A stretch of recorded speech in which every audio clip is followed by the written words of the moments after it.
Hey, it's Matt, your average gamer. For this video, we're going to be going over 9 more fun and overpowered builds in Elden Ring. We're going to start with one here. It's a build for the large club using roars. This one's actually insane. Does a ton of poise damage. We've got it in blood affinity too. Get the multiplier on the roar. So a lot of bleed buildup, a lot of physical damage, and a lot of poise damage on this one too.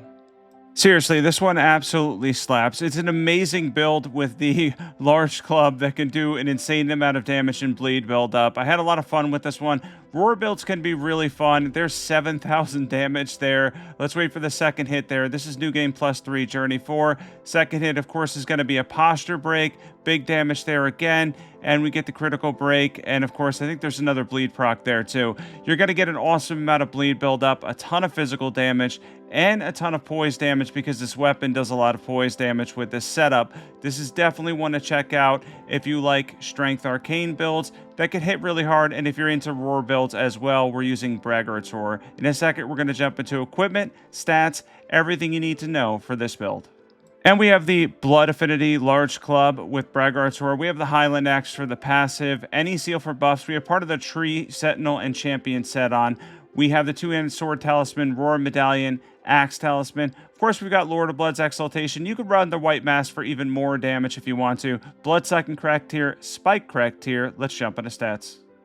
For stats, we have 60 Vigor, 16 Mind, 27 Endurance, 40 Strength. That's going to be 60 when you two-hand this, 40 Arcane, 25 Faith, and we're using Golden Vow, Flame Grant Me Strength, and Blessing's Boon.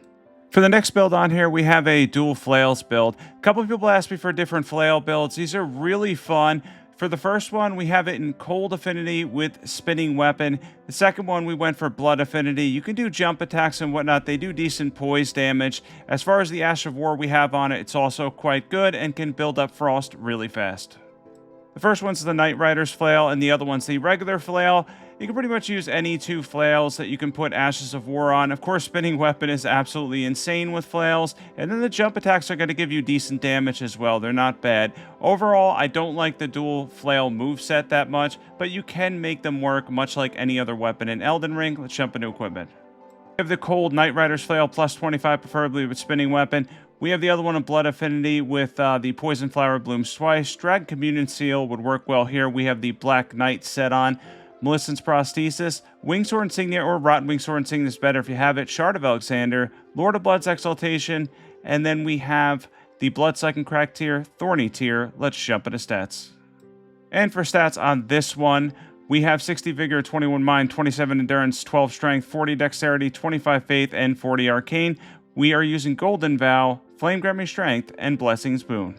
So for the next one on here, I'm not a big fan of the whips in the game, but I did a build for the Tooth Whip, which has some innate poison on it. It's not bad at all.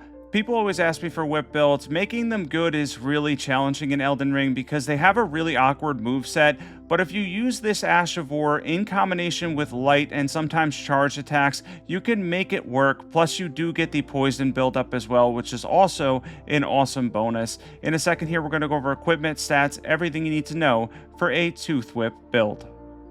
And we have the Tooth Whip plus 10. We have any seal for buffs. You don't need the requirements if you're just using it for buffs. We have the Veteran set on an 80 poise. We have the two-handed Sword Talisman, Millicent's Prosthesis, Shard of Alexander. Of course, we've got Kindred of Rot's Exaltation because you get a little bit of innate poison. We did get the poison proc there as well. Bloodsucking Crack Tier, Thorny Tier.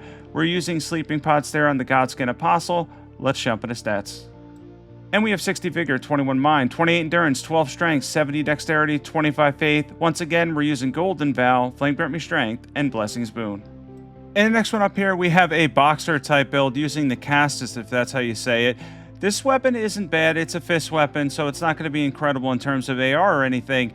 But we've got it in Blood Affinity, so it's decent enough. You're going to get some bleed procs and a decent amount of physical damage as well. I like this one with Quick Step. This was suggested to me in the comment section of the last video under a build request that somebody asked for. Whoever it is, feel free to comment, but it turned into a really cool build. If you use Quick Step and can get behind your enemy in this case, you can actually get backstabs as well. And of course, you could use it to dodge several attacks, and it makes for a really cool boxing type build. Of course, this guy's a little bit of a pain in the ass to fight for sure, but if you can get behind him and get those backstabs in, there's a nice one there. But yeah, it's hard to time sometimes with quick step, but once you get a rhythm of it, it took me I think like 3 tries to get better at it. You can make it work. I haven't used quick step in a minute, and definitely get in your dodges, your counter attacks, your backstabs, all that good stuff, and the occasional bleed proc as well. Once again, not a ton of AR, ridiculous amount of damage on this one, but a really fun build, and one that if you like something challenging, you might enjoy this one because it is a little bit challenging to use, but at the same time, the payoff's really good as well because you're going to get some bleed procs and decent damage. Let's jump into equipment and stats for this build.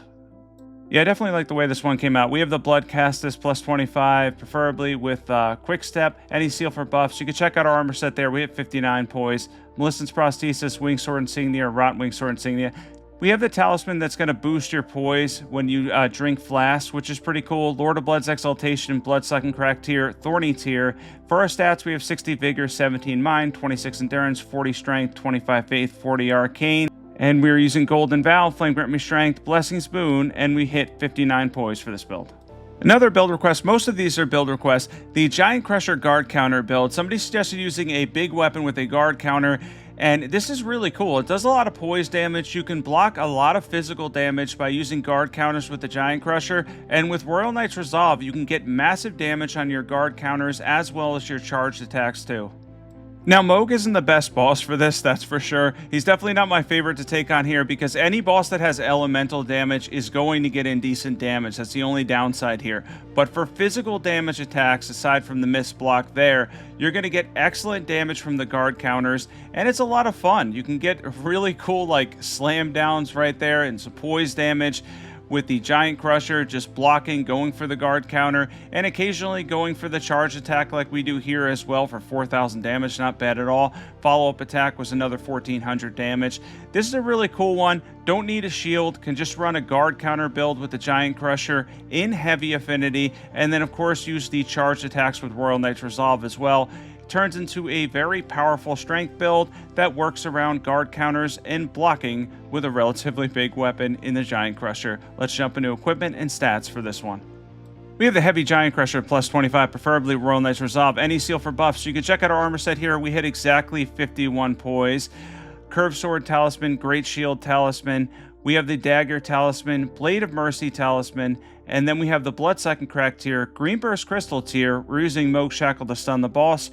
For stats, we have 60 Vigor, 18 Mind, 36 Endurance, 60 Strength. That's going to be 90 when you two-hand this. 25 Faith, once again using Golden Vow, Flame Grant Me Strength, and Blessing's Boon.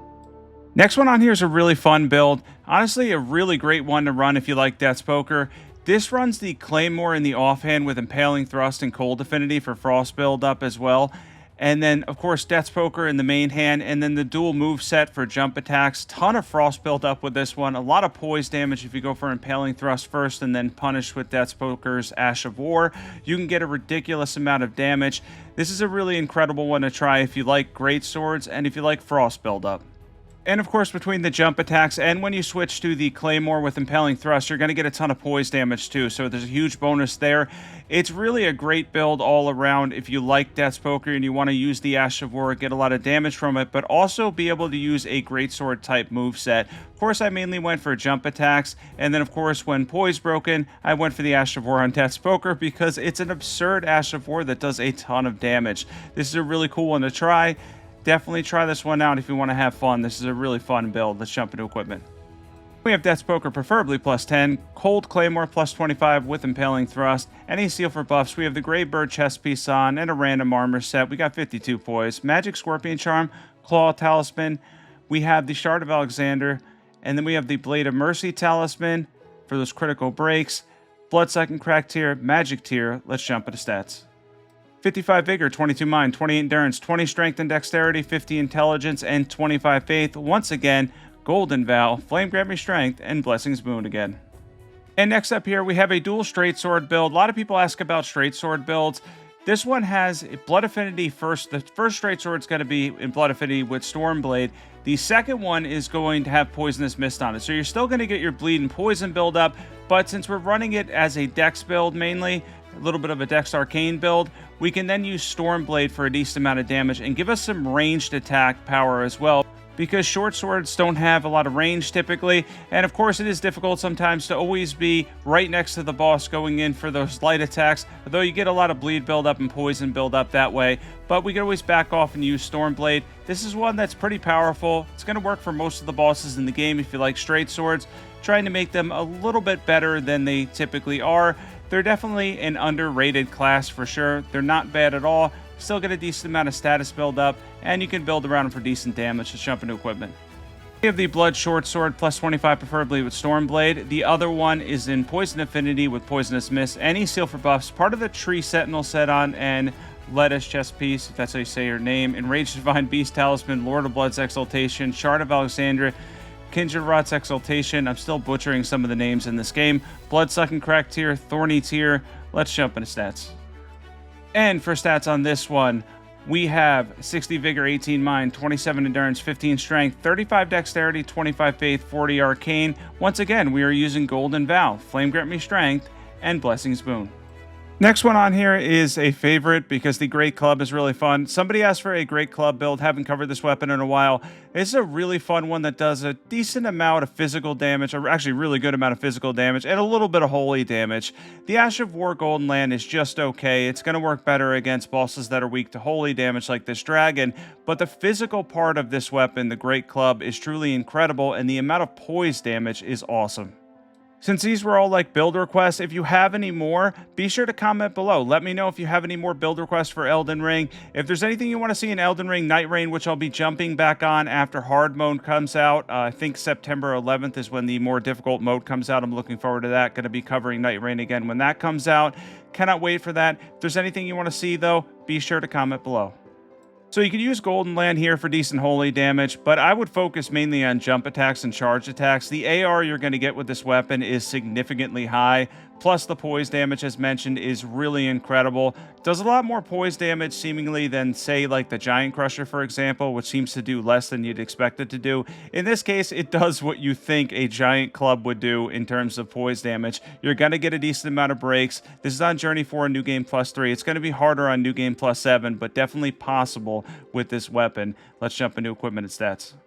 We have the Great Club, plus 25 preferably. We have any seal for buffs. You can check out our armor set here. We hit 51 poise exactly. We have Two-Handed Sword Talisman, Shard of Alexander. We have the Axe Talisman. We have the Sacred Scorpion Charm. And then we have the Holy Tier, Spike Crack Tier. Let's jump into stats. And for stats, we have 60 Vigor, 18 Mind, 36 Endurance. We have 60 Strength. That's going to be 90 when you two-hand this, 25 Faith. And once again, the same buffs that we've been running, Golden Vow, Flame Grant Me Strength, and Blessing's Boon.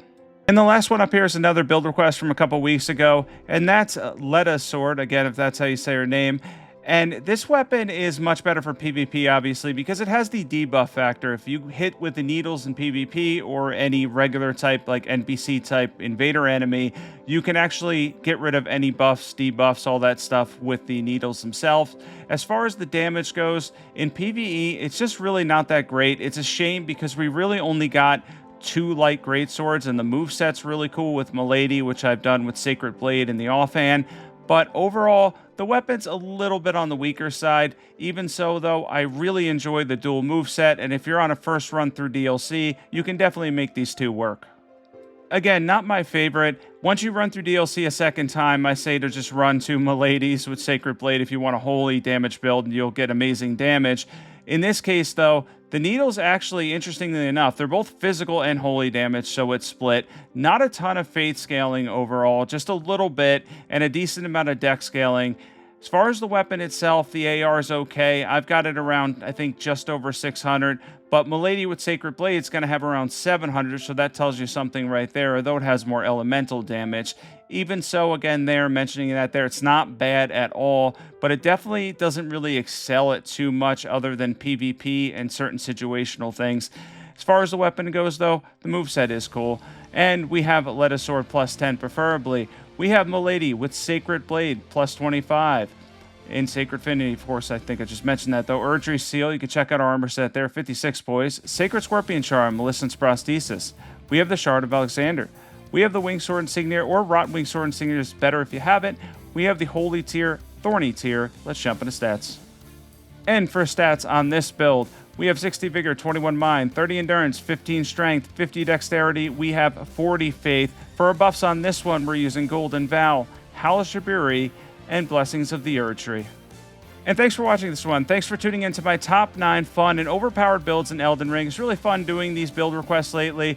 This one was a lot of fun too, because it was pretty much all build requests. If you have any more, don't forget to comment them below. If you want to see anything for Night Rain, comment that below as well.